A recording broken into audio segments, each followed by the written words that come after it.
Hello and welcome to the Fit to Transform podcast, where you learn how to train and diet effectively and, most importantly, how to maintain those results for life, once and for all. I'm Nikias Tomasiello, a transgender training and nutrition coach working online with anyone who's ready for a true lifestyle transformation, anywhere they may be in the world. As a friendly reminder, any and all information provided is for educational purposes only. You should consult with your doctor before implementing any changes to your diet and exercise program.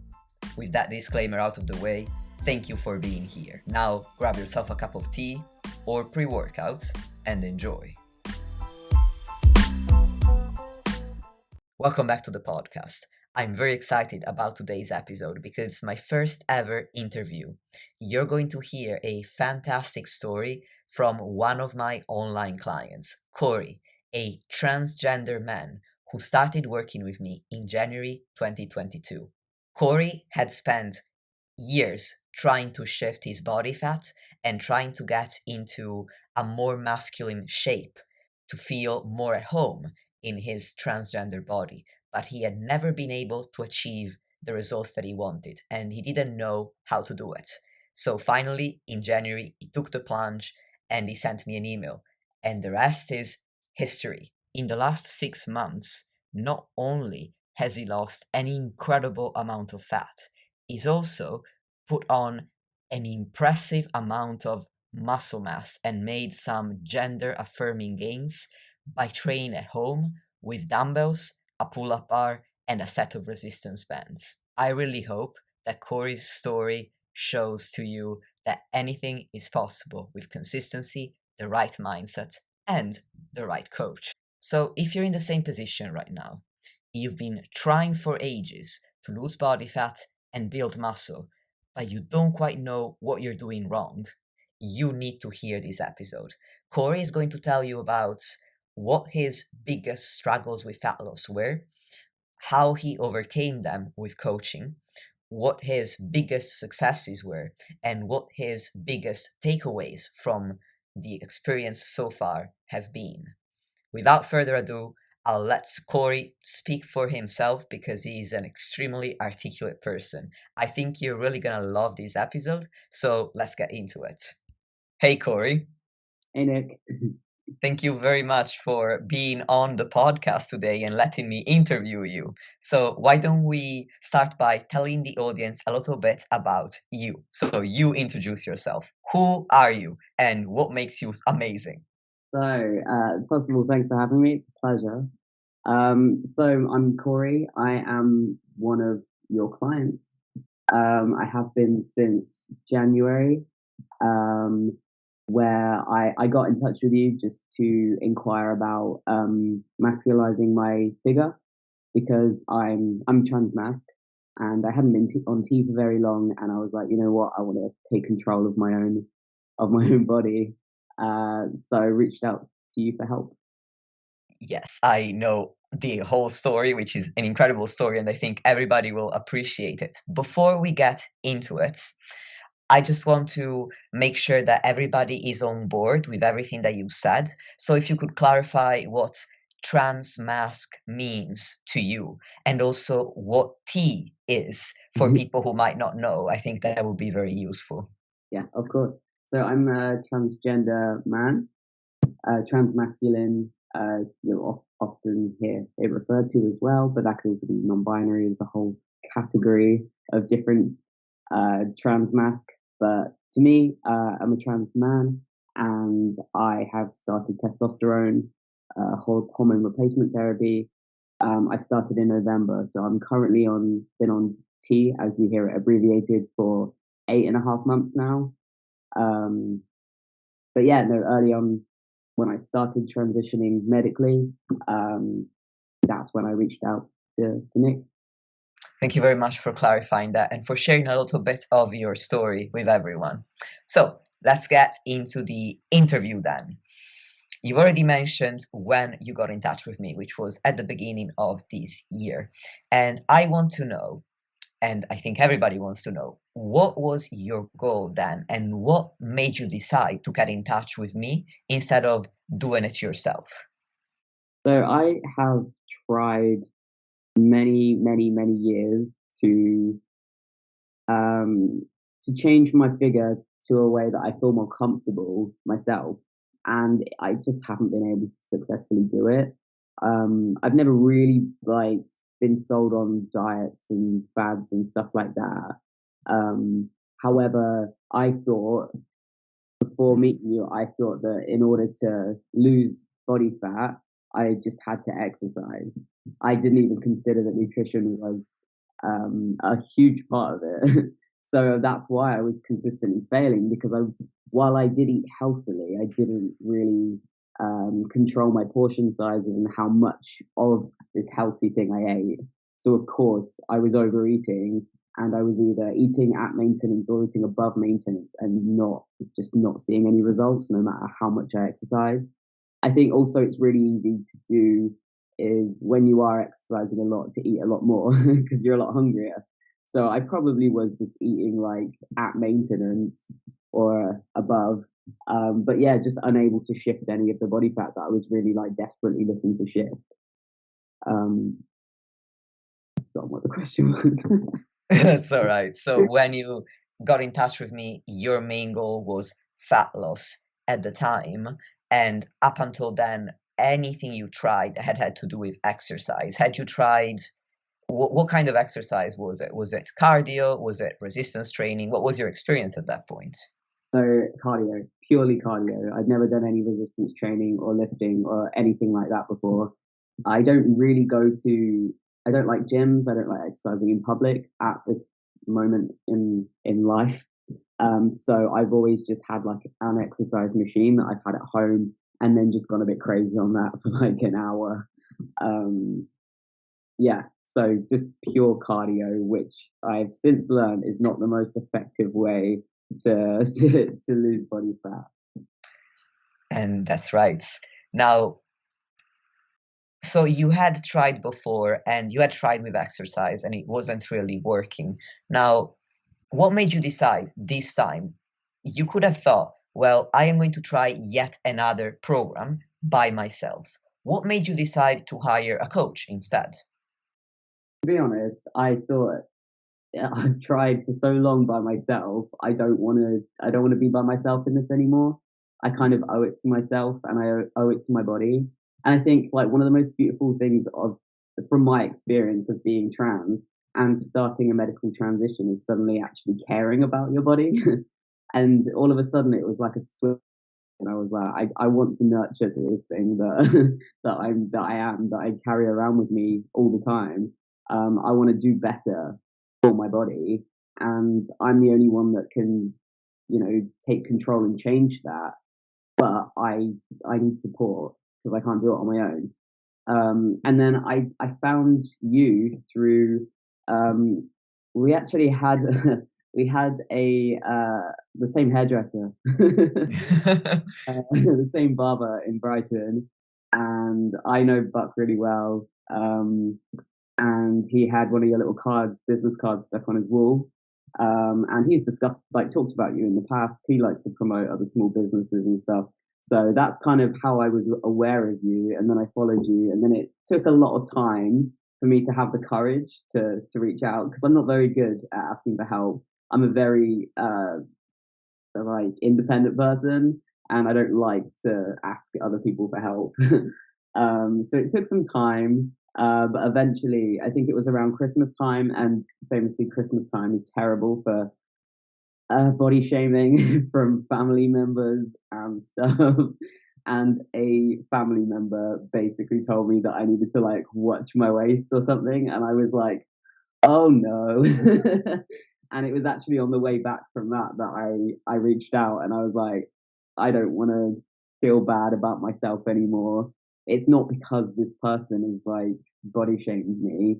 It's something I've been wanting to do for a while, but it was that last kick for me, I think, for me to be like, nah, I need to do something." So that's when I reached out. Thank you for sharing all of this. It's beautiful what you said about wanting to care for your body and being the only one who's responsible for it. That is an incredible mindset to have. And such a positive view of your body as well, which I was really impressed to see early on when we started talking, and also to I was honored to be able to nurture that with my coaching. Now, you've mentioned that you've always done it on your own and you don't really like to exercise by yourself, or rather in a gym, sorry. So what did you think of the fact that I was an online coach? So we wouldn't be doing face-to-face sessions. What were your thoughts about that? Because some people, it's still relatively new, and some people think, oh, online coaching, what's that like? No, yeah, honestly, I thought that as well because I'd never heard of online coaching before, and I was like, how? Like, how does that even work? Like, surely you need to be there to do a PT session. But it goes so much deeper than that. It's not just about it's not personal training. It's about educating and like changing your mindset. And it's just so many different layers. It's like almost 24/7 support, 24/6 support. It's having that other person there that if you're having a bit of a panic, you can just message and be like, "Oh, I can't figure out how to do this exercise," or "Oh, I'm feeling a bit bad because I ate over my calories," or whatever. And then knowing that they're going to respond and be able to help you rather than just, once you leave the gym, that's it. it's it's more of a it's more of a um, I don't know, it's just a greater support system, really. And I was dubious at first, not gonna lie. I was a bit nervous. But no, I would never look back, honestly. I don't think I'd even wanna go to a gym and get a PT. I really enjoy working with you online. It would be awesome if we could train together one day, if you're ever back in Brighton. But, We will. One day we will. that would be cool. Yeah, no, but online coaching has turned out to be great. So then, when you started working with me, as part of my service, like every client, you got a training program that was individualized to you and based on an in-depth questionnaire and consultation we'd had beforehand. And then you also got nutritional education and targets for your goals of fat loss.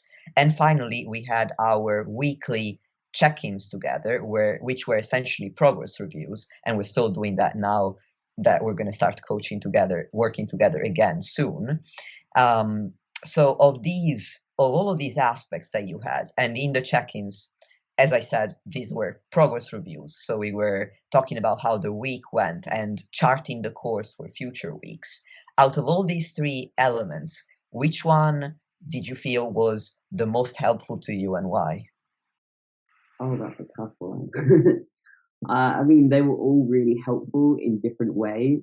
I think the one that's probably had the biggest, lasting impact on me is probably the nutrition side of things, just because I was so naive beforehand and I just, uneducated. I just was very ignorant to nutrition and what goes into it. And I think I rated myself in that initial questionnaire, on nutrition. I think I said like an 8 out of 10, which I mean, in terms of it depends how you want to categorize it. In terms of health, I think I definitely was hitting that 8.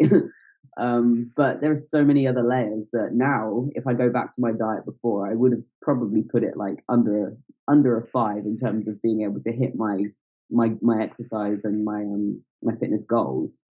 So that has really changed my mindset.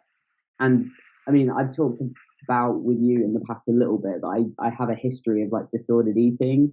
And I've struggled with that in the past, growing up. Growing up, AFAB, which is assigned female at birth, I think it's really easy for, I don't know, I know a lot of AFAB people who the media targets you in a very specific way, and you think you have to be skinny and you have to look you have to fit in and you have to be quote unquote pretty and fit in with all the other quote unquote at the time girls. And it's rough. It's really difficult, kind of growing up with that mindset, being told that you need to be skinny and you need to look like this and you need to look like that. So obviously I grew up with a very disordered eating, um, and I think coaching with you, having coaching from you, one of the biggest thing that has changed for me is my attitude towards food, and actually not seeing it as the enemy, but seeing it as something that fuels me and something that fuels my training and helps me reach my goals. So it's actually like it's turned from something very negative to me and something that I would use as a weapon towards myself to something very positive to help myself grow.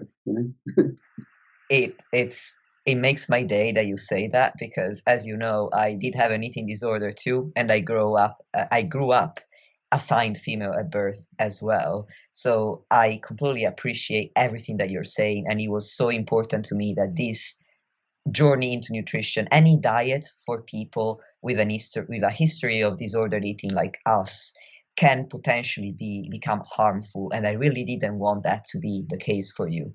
And that's why when we started our journey together, one of the first things that we agreed upon was that we wouldn't actually weigh you on a scale, but we would actually take progress pictures and measurements every single week, and I would assess your fat loss progress based on that. How helpful did you find that method of tracking your progress?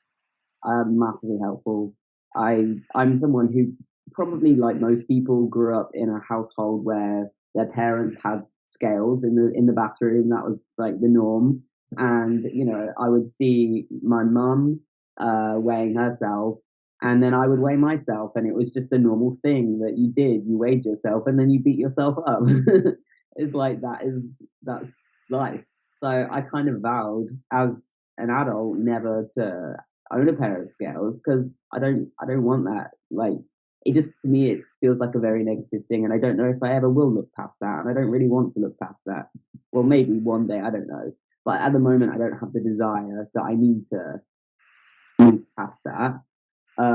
However, the fact that you offered options that weren't just, oh, you have to weigh yourself if you want to if you want to like train with me, that was amazing, like truly amazing. Because I didn't feel stuck. And you even said initially, if you don't feel comfortable even like using your measurements, we don't have to do that. And I was like, no, that's fine. And I decided actually to measure in was it? So I think I measure in centimeters instead of inches Yeah. because yeah, I grew up just understanding or really using inches. So I was like, centimeters actually don't mean that much to me. So it's more of a like a tool, I guess, for you to understand my progress. But actually, no, it's been very healing for me as well in a weird way. I genuinely thought it would go the opposite way and I would become obsessive or, it could be quite problematic. But actually, you really helped to change my mindset slowly, gradually over time.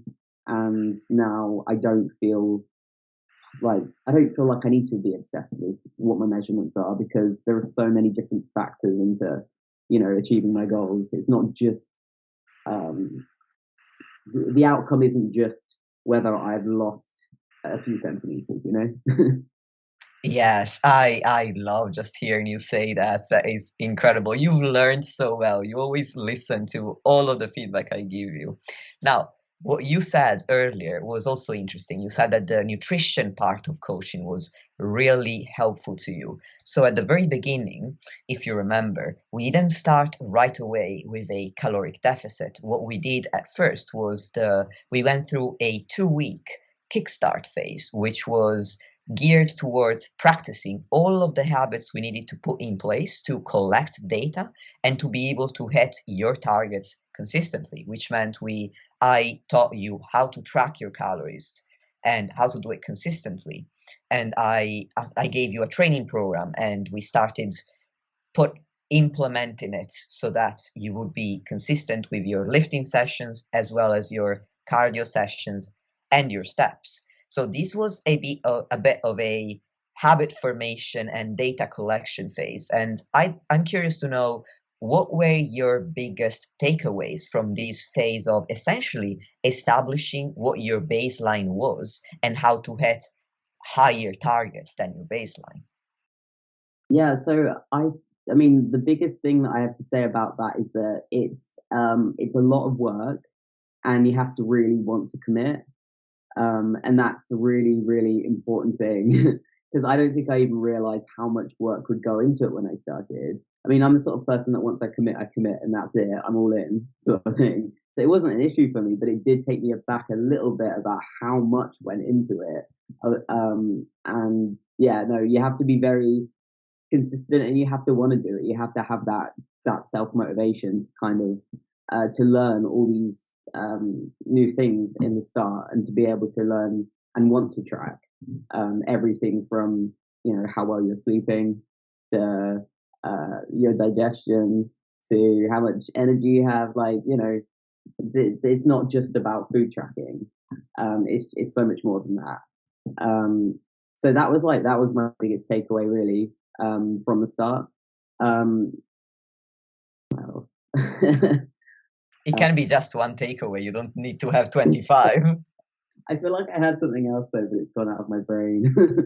Fine. If it comes back, we'll get back to it. But I I actually am curious to pause here because it's interesting what you said, that there is so much that goes into it. You almost make it sound like it felt a bit overwhelming. I'm wondering, you have a full-time job, you're very social, you're a very busy person.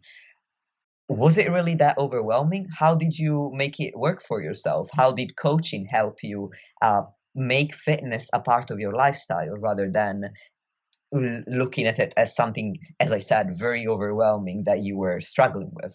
Yeah. So for me, I would say that the first few weeks, maybe month, actually, I probably did have to make a few sacrifices here and there. I didn't socialize as much. It helped that it was just after Christmas, so I was kind of all socialed out and I had no money. So I had a lot of time and, no excuse really to just focus on this. And you're kind of already in hibernation mode anyway. So I was in my house where I'm doing my training anyway. And I was like, you know what, let's do it. So the circumstances, I kind of timed it all pretty well. Um, and yeah, no, I had to make some sacrifices, and I think that's been one of the biggest roller coaster rides. I think you'll probably agree is struggling to juggle absolutely everything um, all at once. So it's I can't be socializing like 4 times a week and also train 4 times a week and also work a full-time job 5 days a week and also uh, go away and you can't juggle all of those things. It's basically impossible. So you have to make sacrifices here and there. And I think at the start, I very much chose to sacrifice a lot of those other things, like mostly socializing, so that I could focus my attention on this because that's what I wanted to do. I had so much self motivation to actually make a change in my life. So I was able to do that. So it sounds like you didn't really make sacrifices, which sounds like a very negative term. It sounds like you were compromising. That's the word. Yes. No, compromising is the word that I meant, not sacrificing. Because my next question would be, well, if they were sacrifices, does it mean that fitness was something that you were putting yourself through for the sake of the results then? No, definitely not. I think that's another thing that we've continuously touched on as well, is that sometimes I'll use language that maybe does feel more negative, and you'll kind of, well, not correct me, but you'll be like, actually, this is a better way of saying it to adjust your mindset, because if you say it like this, then you're making out like it's you're being chained to the gym and you're being forced against your will to do it, but you were choosing to do this. And I'm like, oh, actually, no, that's correct. No, but it's like a subconscious thing, like changing the language that you use about fitness and exercise subconsciously just improves your attitude towards it and improves your relationship with it as well. So I like it when you call me out on those things, because I'm like, actually, yes, no, you're correct. I am not sacrificing anything. I'm making a compromise. I'm glad you like that because apparently I can't help wearing the coaching hat even when I'm interviewing you on a podcast. So I just can't help myself. When I hear something, I'm like, maybe we can reframe that a little bit. Yeah. So then you've mentioned that one of your biggest struggles was to juggle everything that you like to do in your life. And you said that in the very beginning, you compromised and decided not to go to certain events, but you also went to quite a few, especially, well, not especially, but at least once a week you would always go out and have a meal out, or you would spend a weekend at your families. And all of this, once we were past the kickstart phase and we were deep into our fat loss phase. So that is often a big pitfall for everyone. Whenever we have a meal out, or whenever we have a holiday or a weekend away, the diet falls, it falls apart essentially. So how were you able to overcome these difficulties? How did coaching help you with that? It was really challenging, and it really kind of pushed me out of my comfort zone, because it's not something I've ever had to kind of do before. Socializing while you're in a deficit, and we actually tried several different approaches towards it. So, the first one would be to if I was, say, going to a restaurant, choose a restaurant where they have a menu and you can see the calories on the menu, or they have nutritional information available on their website. Pre-pick what you want to eat beforehand and put it into your tracker. And then you don't have that stress when you're there, and it's all kind of settled and sorted, and you can just go and enjoy yourself. So, in instances where I could do that and I was going to chain restaurants, that was great. That really worked for me. But where I struggled was, like you said, if I was going away to see my family and I wasn't in control, I guess, of what I was eating, and I was eating other people's food, then I was like, oh no, what do I do? So I think another tactic that we used was practicing just going to maintenance for a few days, or for one day, or for however long, short bursts really, just so I can go and enjoy myself and have a little bit, not more flexibility, but not have to worry so much, or, not ruin my time, but, stress, while I'm with my family, and just enjoy their company, and then come back and, like, transition back into tracking a deficit again. So we kind of tested both things, and actually, I felt like both tactics really did work for me. Um, And were you ever worried? So you mentioned we spent some time at maintenance. At some point, halfway through your fat loss phase, we also implemented a week-long maintenance break where we returned to your maintenance calories. And I remember you were quite stressed about going back to maintenance for the first time since starting the diet, because you'd been so successful losing weight throughout the entirety of the first half of the diet, which, yeah, of course, I understood that you were anxious.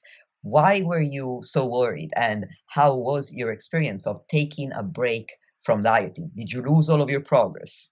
no, but that is the worry. For some reason, in the back of your head, it's like the anxiety is there, and it's like, oh, you're gonna ruin everything. You're gonna lose all the progress that you've made, and I'll come back to my next check-in, and I would have, put on a centimeter, like, or whatever. It feels like ridiculous now, but back then, when you're in that mindset, it's just your anxiety runs away from you. I think it's probably to do with all, like, the fad diets, not working in the past. I didn't really buy into that, but I knew a lot of people that did, and they would lose weight, then they'd go back to eating normally, and then they would put the weight back on. And in my head, I was like, that's what happened. When actually I'm not eating quote unquote normally like I did before, because it's a lot more controlled. I'm eating at maintenance. I'm not eating like I used to eat. Um, so that is the main difference that I learned, and that's how over time, the more I practiced it, the more I realized, oh, nothing bad has happened. Actually, this is what I needed, because I needed that mental break.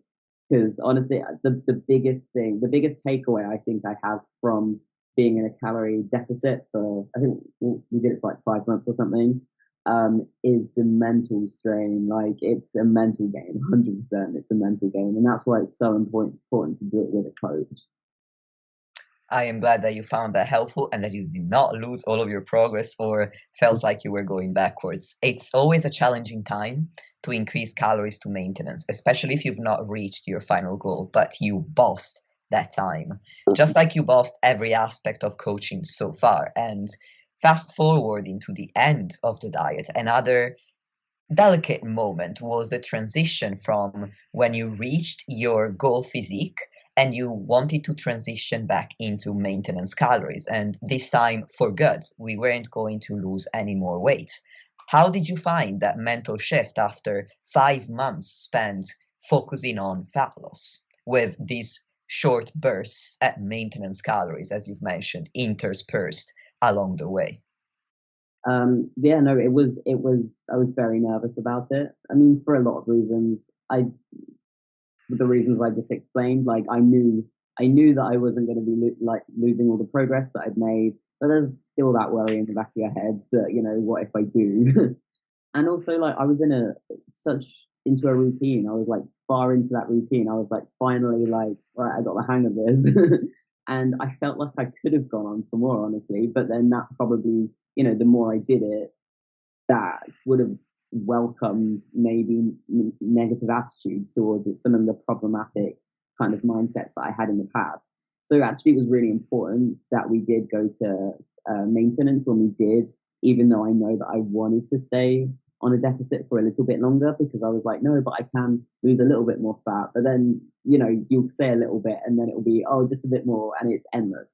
So it was very useful having you there being like, no, this is what we're doing, and I had to accept that. And ultimately, I agreed that that was the correct thing to do, even if at the time I was like, no. So then you felt a bit directionless, but coaching gave you the direction that you needed to know, yes, this is what I need to do now. So you were able to overcome that barrier. And what did you think looking back on the 5 months of dieting and then the month we spent at maintenance calories? What were we talked about your biggest struggles, but what were your biggest successes? What were the things, either practical things in your life or mental things, the way you shifted your mindset that you think you did really, really well? But honestly, so many things. I think that the point you just made is a big one. The mental shift. I spoke about it a little bit already, but honestly, I feel like I've really like healed my relationship with food and exercise. Like not 100%. I'm not gonna be like I'm great. That's it. I'm fixed, dog. Like, no, it's always going to be an ongoing battle because the media, fat, fat shames essentially. Even people who aren't quote unquote fat, like the media is like, no, you need to be skinny and that's it. And it's hard, and those are the sort of images that we're constantly being like pushed and fed to us. Um, Not even just that, like social media. I follow a lot of like trans fitness guys, and they're all ripped, like fully ripped. And I'm like, oh, and seeing those images all the time, it's something to be like, in a way, it can spur you on and you can be like, I want to work hard. I want to not look like them, but I want to, achieve. If they can do it, I can do it, essentially. But then sometimes you're like, oh, it can really negatively affect you because you don't look like that. So, with all these images that are being pushed onto you, it's always going to be a constant, it's not a battle. It's just going to be a constant challenge, something that I'm going to have to keep going up against. But the progress that I've made versus, the end of last year, the end of 2021, is huge. Like, I honestly felt despair, like so much despair at that point. I was at my wit's end and I didn't know what to do. Um, and now I feel very confident, and I just feel like I'm thriving in my own body, which is not something I ever thought I would say. So yeah, and that is a mental thing more than a physical thing, I think. But then when it comes to the physical stuff, I mean, the progress that I made during these initial 6 months that we worked together is massive. Like my physique has just transformed. I grew muscles that I didn't even know I had. I genuinely didn't think I was capable of growing like muscle strength, and now I feel strong, and that's the most amazing feeling. Like feeling strong. Like I went into my kitchen like a month ago or something, and we have this like step ladder it's made of metal. It's quite heavy. I don't know why I bought it, but I would like drag it upstairs before if I had to use it upstairs, and it was really heavy. And then I fetched it for my partner the other day, and I just lifted it up, and I was like, "What?" Made out. It was like a feather or something. I was like, "This doesn't make any sense." But it's just Oh, amazing. I hadn't even tried to lift it for like a year or however long it was.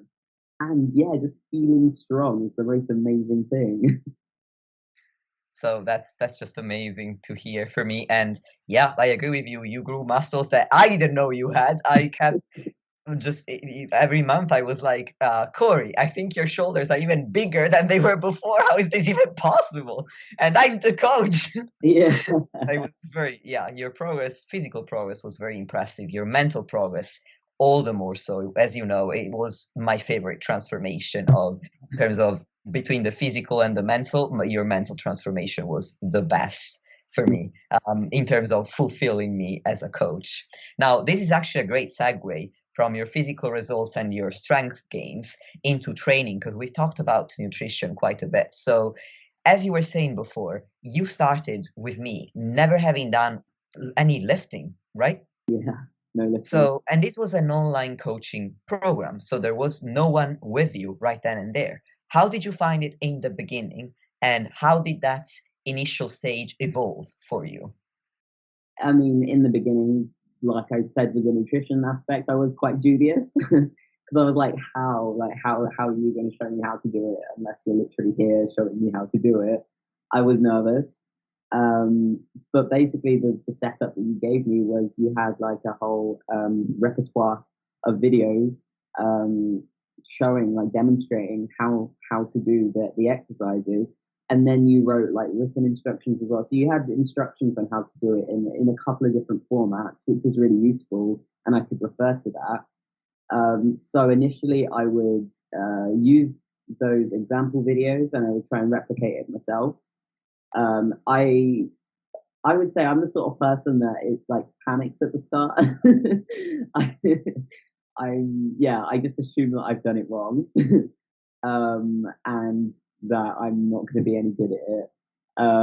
There is one standout exercise that was the pull up bar. Using that for the first time, doing the neutral grip, actually lowering myself down. Um, I really struggled to like get my head around it, and I don't know why. I just couldn't get my head around it, and I kind of gave up inside pretty quickly. Um, However, during our check-ins, you kind of you coached me through it. I sent you videos of me doing the exercises each week, just four of them, and then you gave me really good, like really detailed feedback. And then sometimes, you'd even show me um, in the videos, like, specific things I should be doing differently, like with my arm or with my, my posture or whatever, and giving me advice, like small little nuggets of advice of how I can improve next time. And that was really useful rather than being like, you've done all of it wrong, start again. It was like, that's a good starting point. Try this, then that, as the weeks went on. And it was a gradual progression that I found really, really useful because I do get overwhelmed quite. I can get overwhelmed quite quickly, particularly Mhm. when I'm doing something that is so alien to me. Yeah. And what how did your mindset about training change? Because when you started, you never done it before. So at least I would imagine that you accepted that it was part of how you would achieve your goals. So in my head, I think that you told yourself something along the lines of, well, I'm going to give it a go because coach says that it's how I'm going to lose body fat. But then it seems like, well, that doesn't really take you very far in terms of keeping you consistent if you only do it for the sake of getting results. So how did your relationship with lifting weights changed from the beginning to now? Honestly, before, I mean, I didn't have a relationship. I didn't think of it either way. I did it just because, not because he told me to. I did want to get into it, but like you said this is the most effective way to lose body fat. So I was like, oh, okay, I'll give it a go.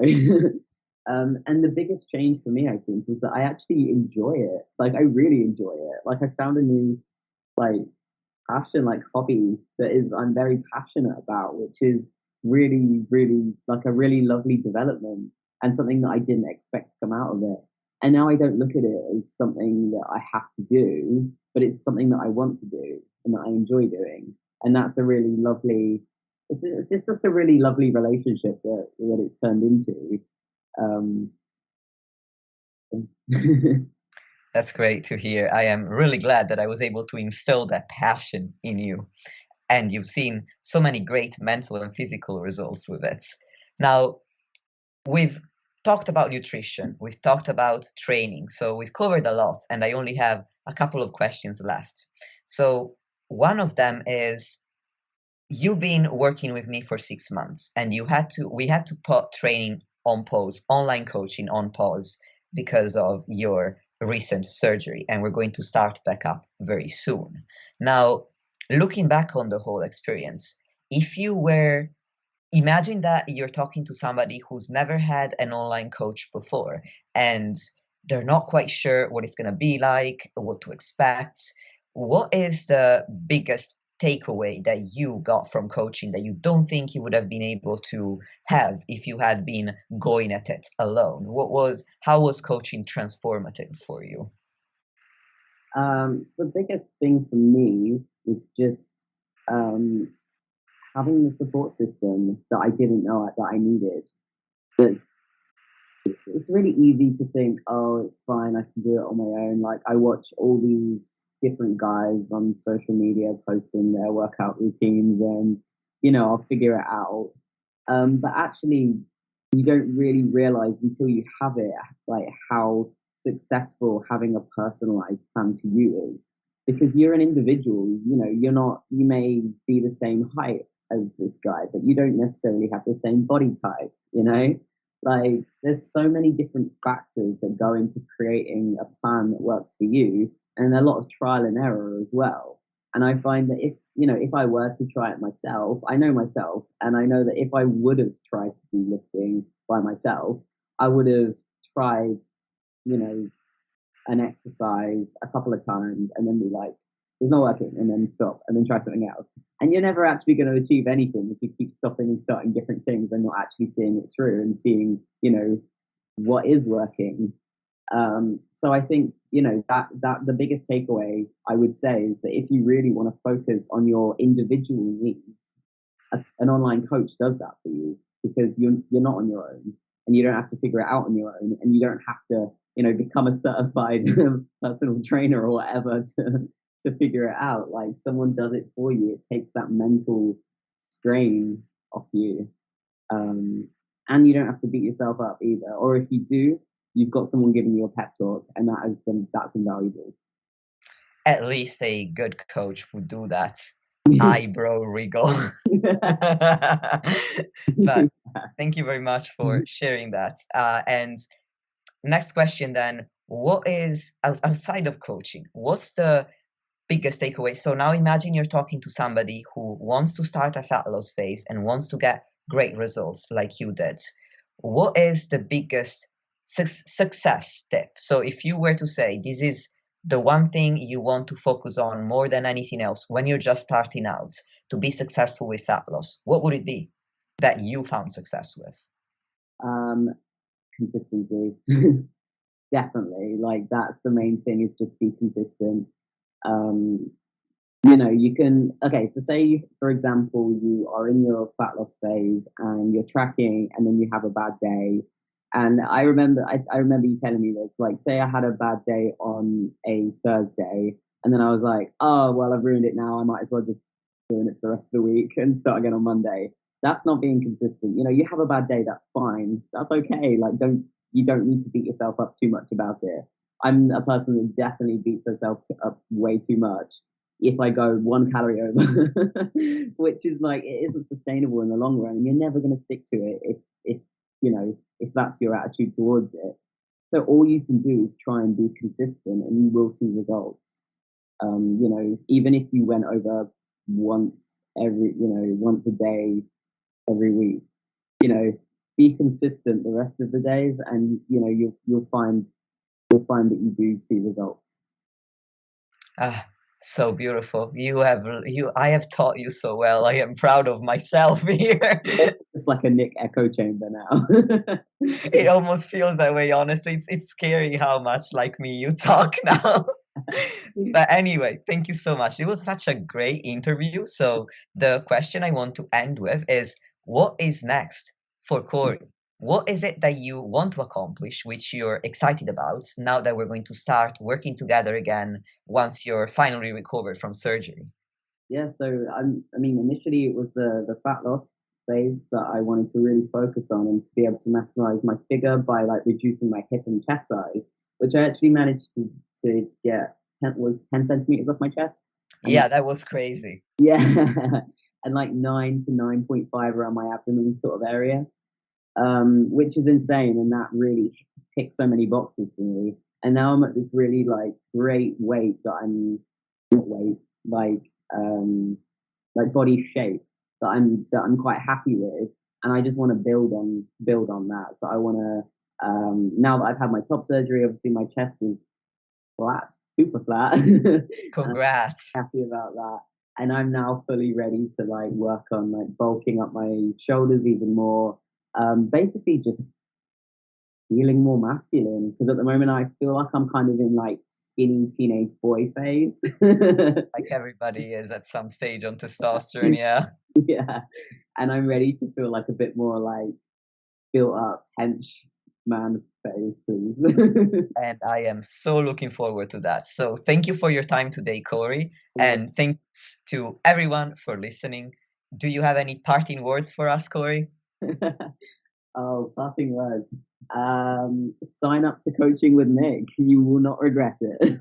My favorite parting words. All right, episode's over. Thanks, everyone.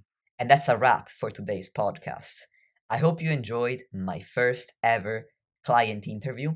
I hope it gave you some inspiration for your own journey. As always, if you're interested in working with me, you can do it in two different ways. You can apply for one-on-one coaching and schedule a free consultation with me by clicking the link in the description below, or you can join my upcoming 6-week online group fitness program called Transformation Kickstart. We're going to start on Monday, 22nd of August, and signups close on Friday, 19th of August. I might close signups early if I reach capacity, and I'm only taking on 10 participants for this very first round of Transformation Kickstart. So do not wait.